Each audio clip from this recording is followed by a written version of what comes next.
आता आपल्या आवडत्या मालिकेचे संपूर्ण भाग मालिका प्रसारित झाल्यानंतर लगेचच पाहू शकता फक्त सन नेक्स्ट वर. भारतातील प्रेक्षकांसाठी मोफत सेवा.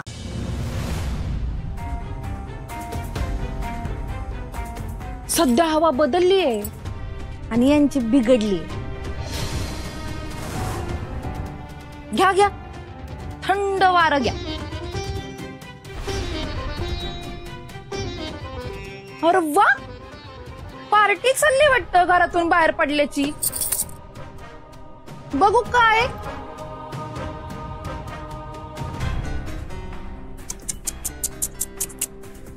वडापाव.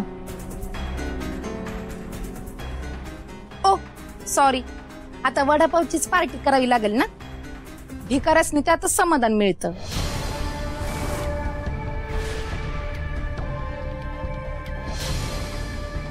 असं डोळं वटारून बघू नको अक्षरा. खा वडापाव खा.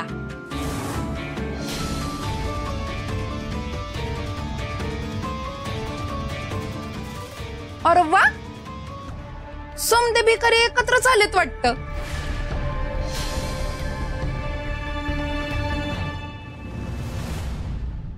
कामिनी, तुला तिजोरीच्या किल्ल्या कशा मिळाल्या?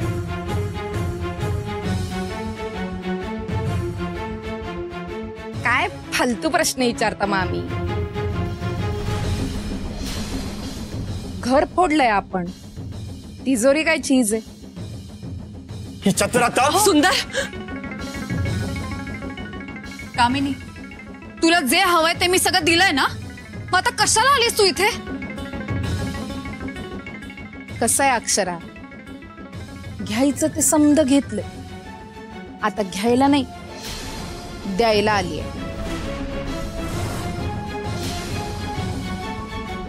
आपल्या कसं समद्या इच्छा पूर्ण झाल्या. मग आता जरा भिकाऱ्यासनी दान धर्म करायला पाहिजे ना. पुण्य लागेल मला. कामिनी, दान धर्म करायला लई मोठं मन लागतं. तू काय दान धर्म करणार? दुसऱ्याचं वरबाडून घेणारी तू.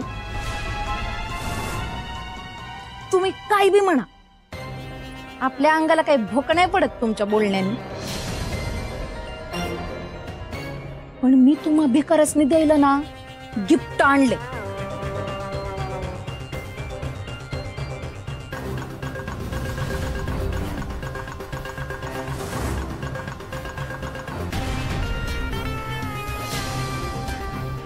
तुला भी घे.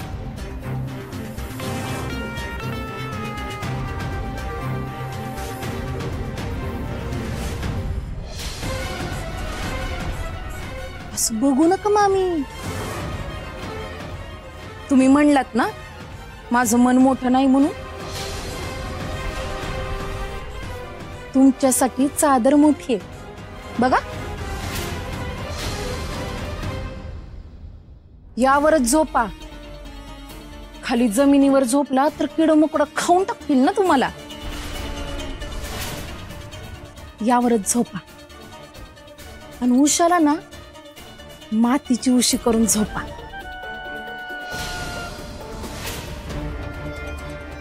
आणि लई तहान भूक लागली ना तर मस्त वारं खा. आणि रात्री आकाशातले तारे मोजत छान झोपा. आम्ही कुठं राहायचं, काय खायचं आणि काय करायचं याची काळजी तू नको करायला. चल निघतून. आणि एक गोष्ट तुझ्या लक्षात येते का? तुझ्याकडे घर आहे, प्रॉपर्टी आहे, पैसा आहे, अंगावरचे दागिने आहेत, तरी अगं तू आतनं तडफडतीच आहेस. का माहितीये? कारण तुझ्याकडे प्रेमाची माणसं नाहीयेत अगं, जी माझ्याकडे.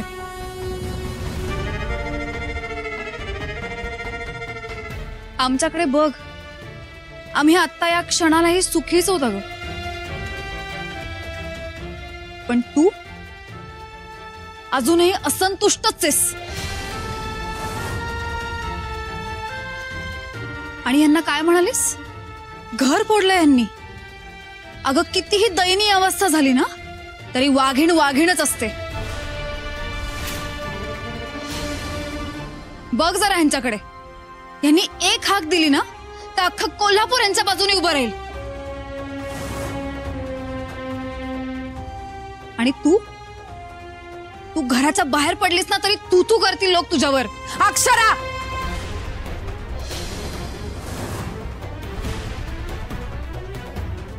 त्यामुळे आता भिकारी कोण आहे हे कळलंच असेल तुला. निघ आता.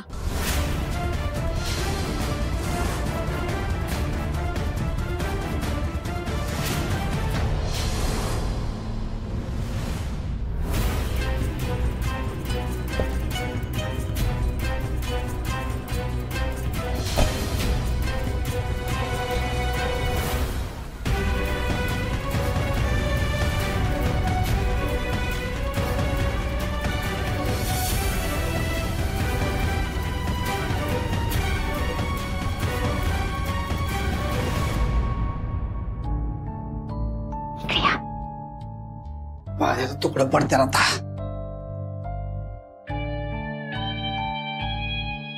काही ध्यानात येते का तुमच्या? काय काही कळते का? आता आपला डाव साधण्यासाठी चांगली संधी साधून आली. आपल्या पायात येणारी मांजर अक्षरा कायमची घरातनं गेली. ते बी बरोबरच आहे म्हणा, पण त्याचा आपल्याला काय फायदा? घ्या ताकाला भांड सोन्याचं, बोक्याला कौतुक लोण्याचं. भाऊ आता आपण आपला फायदा बघायला पाहिजे. उर्वशी, तुझ्या सुपीक डोक्यात नक्की काय पिकतंय? आता आपण कामिनी विरुद्ध बंड करायचं. हा, बंड करायचं. बंड करायचं? अगं आपलं ठरलंय ना, कामिनीला साथ द्यायची, तिची बाजू घ्यायची, मग बंड. अक्षराला घराबाहेर काढेपर्यंतच आपण कामिनीला साथ द्यायची होती. आता आपले खरे रंग दाखवायची वेळ आली. आपण आपला हिस्सा मागायचा. आपण जर आता आपला हिस्सा मागितला नाही ना व, तर ती बया संबे घेऊन बसल आणि आपल्या हातात लोटा देईल. आपली इतक्या वर्षांची मेहनत वाया जाईल. नाही नाही नाही उर्वशी, तुझं म्हणणं पटते बरं का मला. हे असं होतं कामा नाही. आता आपण लवकरात लवकर आपल्या हालचाली सुरू करायला पाहिजे. कुठल्या बी थराला जायची वेळ आली ना तरी मागं फिरायचं नाही, जायचं. काही झालं तरी आपला हक्क घ्यायचाच. वय अजिबात सोडायचं नाही. माझ्याकडे plan be ready. Plan ready? आधीच मग सांग की. सांगते पण हित नाही, खोली. कारण भिंतीला बी कान असत्यात. हो चला की. कामिनीचा काहीतरी बंदोबस्त केला पाहिजे.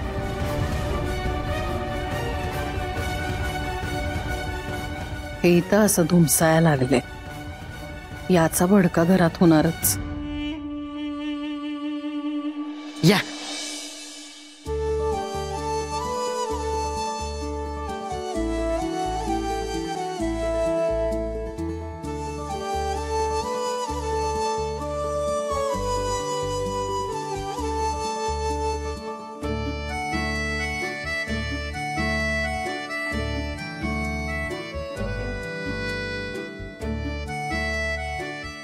जागा तशी लहानच आहे. अहो त्याचं काय माहितीये का, माझी आजी राहायची इथं, मग ती गेल्यापासून ही खोली बंदच आहे. आणि म्या काय एकटा जीव, म्या तर वाड्यावरच असायचो ना तुमच्या संग, म्हणून अशी अवस्था आहे जरा खोलीची. बारक्या रे, घर छोटं आहे का मोठं आहे यांनी काय फरक पडतो? माणसाचं मन मोठं असायला लागतं, आणि जे तुझं आहे, आणि जिथे तुझ्यासारखी इतकी प्रेमाची आणि मन मोठं असणारी माणसं असतात तिथे आभाळही ठेंगणं पडतंय. वय बारक्या,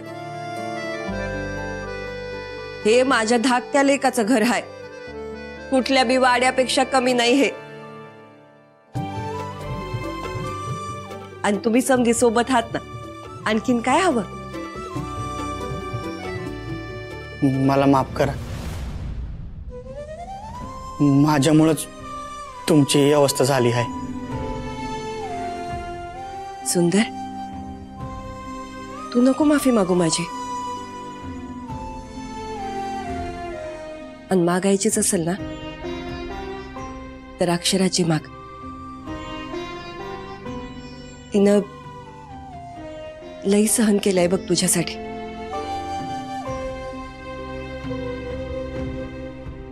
आणि या समध्यात तू तिचं मन लई दुखावलं आहेस. म्हणून तिची माफी माग, माझी नको. मी तुमची खरंच मनापासून माफी मागतो. चुकलं माझं. अहो, तुम्ही का माफी मागताय? या सगळ्यात तुमची काहीच चूक नाहीये. तुम्हाला जर आधीचं सगळं आठवत असतं तर हे घडलंच नसतं ना. आणि तसंही हे सगळं काही गैरसमजातनं घडलंय. पण आता सगळे गैरसमज दूर झालेत ना? हा, चला आता पुन्हा एक नवीन सुरुवात करूया. नवीन सुरुवात? आता अजून कसली नवी सुरुवात? पारख्या झाडू घे, झाडू दे पटकन. आणि या दोघांना बाहेर घेऊन जा. जा. अगं, मी अभि आहे की तुझ्या मदतीला. आई, तुम्ही दोघं बाहेर बसा, मी बघते. चल सुंदर.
वहिनी, लय भारी आहे बघा.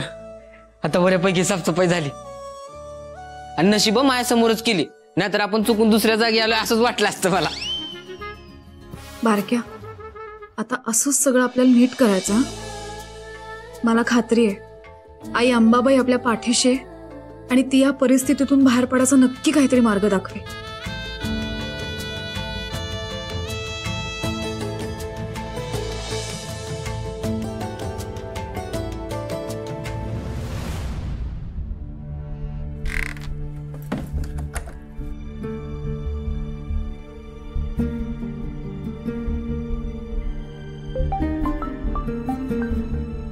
हा, त्या बोला. हॅलो अक्षरा, समजा ठीक आहे ना व? आणि सुंदर कसा आहे ग? हो आत्या, सगळं ठीक आहे. आम्ही सगळे ठीक आहोत. आत्ताच आम्ही बारक्याच्या घरी आलोय. बारक्याच्या घरी का? हा, हे बेस झालं बघ. बरं ऐक ना अक्षरा, अगं तुम्ही गेल्यापासून इथं वातावरण लय गढूळ झालंय बघ. या प्रॉपर्टीवर ना आता यांच्यातच भांडणं होतील असं वाटायला लागलंय मला. आणि या समध्यामध्ये शर्वरीचा वापर करतील अशी भीती वाटतेय ग. आत्या, हे होणार आहे मला माहिती होतं. इतके दिवस आईंचा दरारा होता म्हणून सगळे शांत होते, पण आता सगळेच चौताळणार. आत्या, काही गोष्टी योग्य वेळी योग्य पद्धतीने जर केल्या ना तर सुंदर आणि आईंचं गेलेलं सगळं वैभव मी परत मिळवून देऊ शकते. हा विश्वास आहे मला. आता तुम्ही आता तुमची काळजी घ्या आणि शरूची.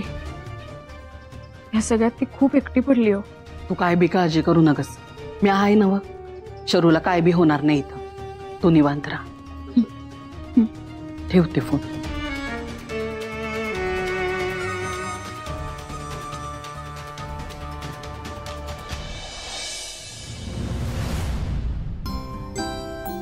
आईसाहेब तुम्ही इथं खाटावर झोपा. सुंदर आणि वहिनी का नाही इथं खाली झोपतील. धरा. आणि बारक्या हा तू कुठे झोपशील? माझं काय मी झोपीन बाहेर. अरे पण अहो मला काय नाही होत.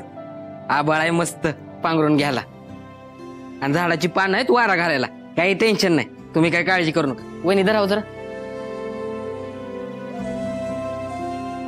बर ठीक आहे. शी घ्या तुम्हाला चालतं.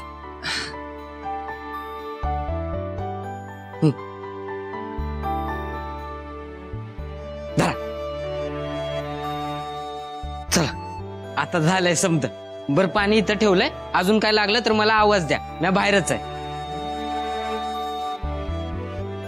गुड नाईट भावा. Good night.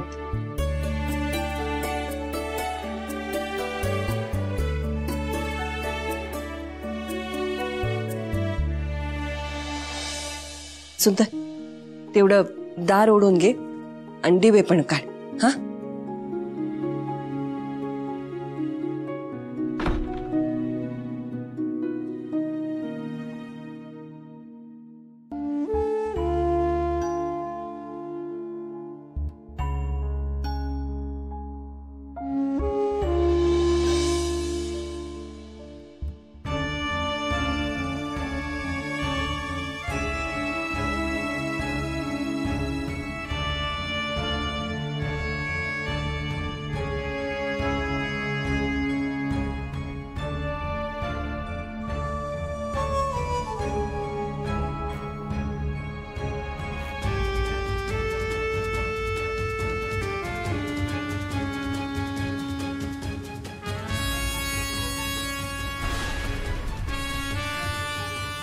सुंदरना मोकळ्या हवेत झोपायचा ना, म्हणून त्यांचं अंथरूण इथेच घेऊन आले. होय चालेल की. द्या इथं मी अंतरून घालतो. आज म्या बी लय दिवसानं माझ्या भावासंग राहणार.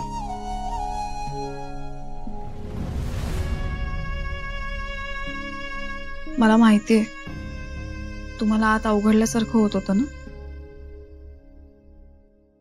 पण मी तुमचं अंथरूण इथे आणलंय. आता इथे तुम्हाला शांत झोप लागेल.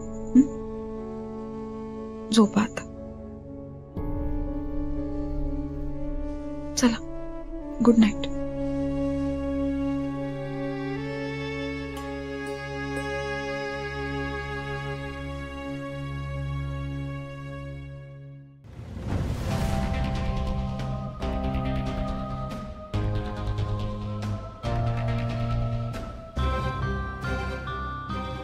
बाहेर झोपला ना ग सुंदर?